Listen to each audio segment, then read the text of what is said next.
Virginia Beach, editor of the Coastal Conservation League newsletter, and today I'm talking with Dana Beach, the founder and director of the Conservation League, and Nancy Vinson, director of the League's Air, Water, and Public Health program. And we're going to discuss the League's 20 years of working to protect the air, water, and public health of South Carolina.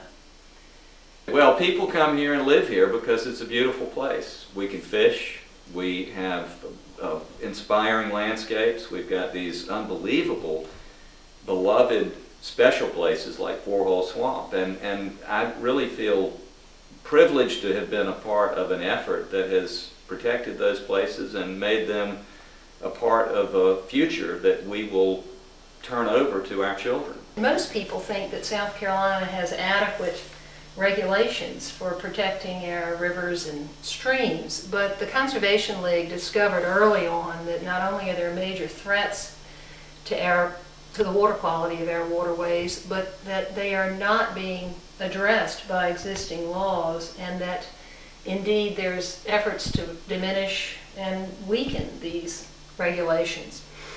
Can you all tell us how the Conservation League has played a role in protecting water quality over the last 20 years along the South Carolina coast? Well, flash back to the late 90s. In the 90s, I think many people were aware of the problems that factory hog farms were causing in North Carolina. Those problems were in the national media with spills from lagoons and fish kills and the like.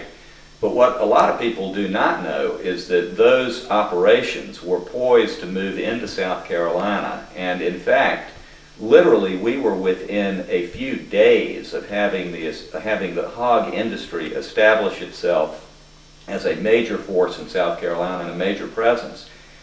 IBP and Smithfield, two of the biggest operators in the country, were ready to build slaughterhouses on the PD River. They had options on land. Our State Department of Commerce had issued them incentives packages to build those operations. And the House of Representatives had passed what we call a red carpet bill, basically saying local governments can have no control over factory hog operations, which is exactly what had happened in the early 90s, late 80s in North Carolina.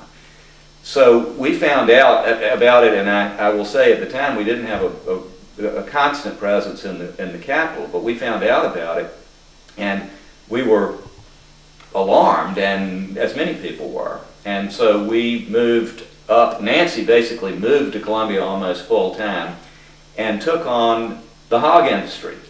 I remember it was such an exciting time. We discovered the bill had passed the House. It was pending on the floor of the Senate.